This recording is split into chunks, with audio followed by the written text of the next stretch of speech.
तो दूसरा सवाल यह है कि कीमिया पद्धति जो है, जो हम देते हैं हमेशा लोगों को ध्यान के रूप में करने के लिए, तो इसका उद्देश्य क्या है और इस पर भरोसा रखने के लिए क्या किया जाए, या ऐसा क्या है इस पर कि इस पर भरोसा रखा जाए। राइट? कोई भी प्रोडक्ट जब आप यूज करते हैं मार्केट में भी, तब आप वही प्रोडक्ट यूज करते हैं जिस पर आपका भरोसा है। एक, या अगर कोई प्रोडक्ट नया है तो आप उसको यूज कर कर देखते हैं, अच्छा है तो आपको पता चल जाएगा, आपका भरोसा अपने से बैठ जाएगा। जब भी कोई ध्यान की नई विधि जीवन में आएगी, दुनिया में आएगी, तो लोग ऐसे सवाल पूछेंगे कि इस पर भरोसा कैसे रखें कि यह सही है या गलत। लेकिन याद रखें कि यह जीवन के बाहर की बात नहीं है, जीवन के भीतर की बात है। अगर तुम कीमिया को करोगे तो ही तुम्हें समझ आएगा कि यह काम कर रही है या नहीं। इसके अलावा इसका कोई भी अलग से प्रूफ देने की जरूरत नहीं है। तुम कहोगे कि कोई साइंटिफिकल रिसर्च इस पर हुई है क्या, ये बेवकूफी छोड़ो। इस दुनिया में करोड़ों ऐसे रिसर्च पेपर पड़े हैं जो तुम भी जानते नहीं। मैं आपको कथा बताऊं कि हल्दी का पेटेंट अमेरिका ने एक समय पर रजिस्टर कर लिया था, लेकिन हमारे देश के एक वैज्ञानिक ने झगड़ा करके, केस डालकर वो पेटेंट भारत के नाम पर वापस से रजिस्टर कराया था एक समय पे। इस चीज को बहुत कम लोग जानते हैं, बहुत कम लोग। और ऐसी कई टेक्नोलॉजीज, ऐसी बहुत सी पुरानी विज्ञान हमारे देश में था जिसका पेटेंट शायद आज हमारे पास है भी नहीं। किसी बाहरी इंसान ने उस पर थोड़ा सा काम किया और अपने नाम पे या अपने देश के नाम पे या किसी कम्युनिटी के नाम पे वो रजिस्टर करा लिया। फॉरेन में एक समय पे एक विक्रम योगा नाम की चीज चलती थी, आज से 10-15 साल पहले अमेरिका में, अभी भी चल रही है बहुत सी जगहों पे। उसी दिन हमने उसकी एक डॉक्यूमेंट्री देखी। अगर तुम उस विक्रम योगा को देखोगे, वो विक्रम योगा नहीं है, विक्रम योगा। ये इंसान बड़ा पॉपुलर था अमेरिका में। तो इसकी खासियत ये थी कि इसने 28 योगा की जो पोस्चर्स है उसको अलाइंड करके वो लोगों को वहां पे सिखाता था। अब प्रॉब्लम यह है कि योगा कोई उसने नहीं बनाए थे, योगा तो भारत से ही आया है। यहाँ के ऋषि मुनियों ने, पतंजलि ने जो उस पर काम किया, जो आसन पे काम हुए, उसके बाद उसको योगा में ही शामिल कर दिया गया। किसी का नाम नहीं है, लेकिन इस बंदे ने खुद के नाम पे चिपका दिया और करोड़ों रुपए कमा लिए। ठीक है? तो इस तरह का उपयोग कौन कहां कर रहा है, इसका कोई जिम्मेदार नहीं, इस पर किसी का नियंत्रण नहीं। जब तक दुनिया के सामने ये चीज आती नहीं कि अरे ये खुद के नाम से बेच रहा है और है तो किसी और का, जस्ट बिकॉज कि हमारे पास डॉक्यूमेंट नहीं है किसी चीज का, इसका यह मतलब नहीं है कि वो हमारी नहीं है या वो काम नहीं करेगी। ठीक है? तो उसी तरह से कीमिया को भी देखो। कीमिया अगर आप कर कर देखोगे तो आपको उसकी ताकत पता चलेगी। जब आप उसको करते जाएंगे, करते जाएंगे, करते जाएंगे, तो धीरे धीरे आपको पता चलेगा कि आपके जीवन में जो परिवर्तन आए वो किस तरह के हैं। याद रखना कि अगर तुम्हारे जीवन को बनने के लिए 20, 25, 50 साल निकल गए, तो कोई ऐसी मेडिटेशन प्रोसेस नहीं है जो एक दिन में तुम्हारे साथ पूरी काम कर जाएगी। राइट? मैं हमेशा कहता हूं कि एक बच्चे को एजुकेटेड करने के लिए भी 20 साल लग जाते हैं, एक बच्चे को ग्रेजुएशन खत्म करने के लिए भी 20 साल लग जाते हैं, कि उसको इस जीवन में जीने के लिए नौकरी मिले।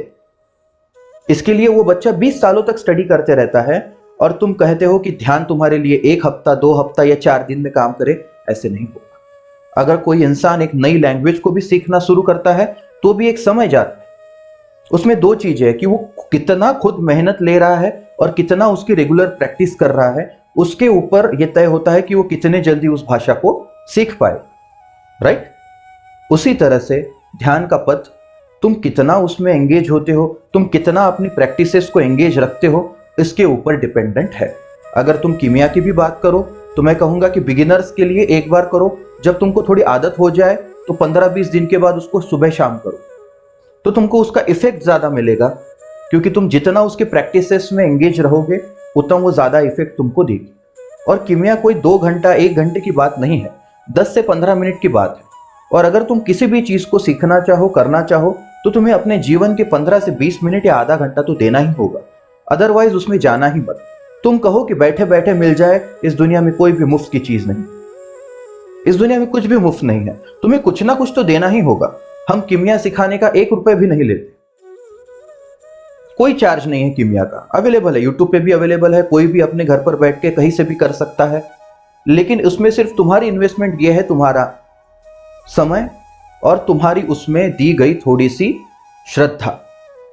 याद रखना जो मैं कह रहा हूं, किसी इंसान पर श्रद्धा की बात नहीं कह रहा हूं मैं।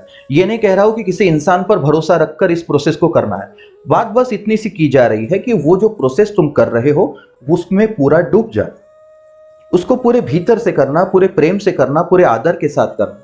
जो भी तुम कर रहे हो, अगर तुम्हारे दिमाग में ये चल रहा है, अरे इससे क्या होगा, ये क्या कर रहा हूं, ऐसा क्यों कर रहा हूं, इससे क्या होगा, इससे क्या बेनिफिट मिलेगा, तो मैं तुम्हें बता दूं कि दिन में 2 घंटा तुम मोबाइल पर यूज करते हो और उसका बेनिफिट तुम्हें कुछ नहीं मिलता।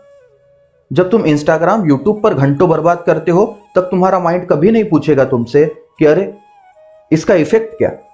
लेकिन जैसे ही तुमने 10 मिनट या 15 मिनट ध्यान करने की कोशिश की, तो तुम्हारा मन, तुम्हारा माइंड तुमसे 100 सवाल पूछेगा कि मैं ये क्या कर रहा हूं, मैं ये क्यों कर रहा हूं, ये मैं कब तक करूंगा, इसका फायदा क्या, इसका नुकसान क्या। तब सारे सवाल तुम्हारे सामने आ जाएंगे। वहां पे तुम्हारा खुद का नियंत्रण उतना चाहिए कि नहीं, मुझे करना ही। और अगर तुम कर कर देखोगे, पूरी शिद्दत के साथ उस प्रोसेस को करोगे, पूरी मेहनत के साथ खुद को झोंक दोगे उन 15 मिनटों के लिए, तो तुम पाओगे कि अलौकिक रिजल्ट्स तुम्हें उसमें मिलने लगे। तो उसमें 2 चीजें हमेशा याद रखना जो साईं बाबा कहते थे, श्रद्धा और सबूरी। ये बड़े प्यारे सूत्र है अध्यात्म के लिए।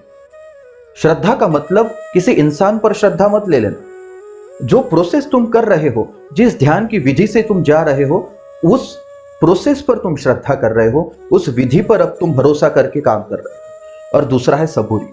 जल्दबाजी मत करना।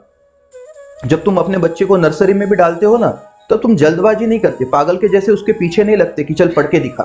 तुम भी जानते हो कि नर्सरी में है तो सिर्फ खेलेगा, कविताएं सीखेगा, KG1 में जाएगा तो अपने से ABCD 1 2 3 सीख जाएगा, उससे बड़ा होगा तो 2 अक्षर सीखेगा, 10वीं या 5वीं तक आते आते पूरा का पूरा किताब पढ़ने के योग्य हो जाएगा।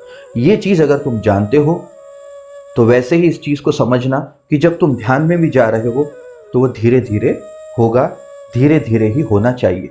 क्योंकि जो पेड़ जितना जल्दी बढ़ेगा, उतना ही जल्दी टूट जाएगा, और जो पेड़ जितने धीरे धीरे बढ़ेगा, हमेशा के लिए रहेगा। ये निसर्ग का नियम है कि जो धीरे धीरे बढ़ेगा वो हमेशा के लिए बनेगा, और जो झट से बढ़ेगा वो धड़ से टूट भी जाएगा। उसी तरह से ध्यान को भी समझना, थोड़ा श्रद्धा और सबूरी के साथ लेना किसी भी प्रोसेस को। किमिया को कर कर देखो, तुम्हारे जीवन में उससे परिणाम आना शुरू हो जाएंगे।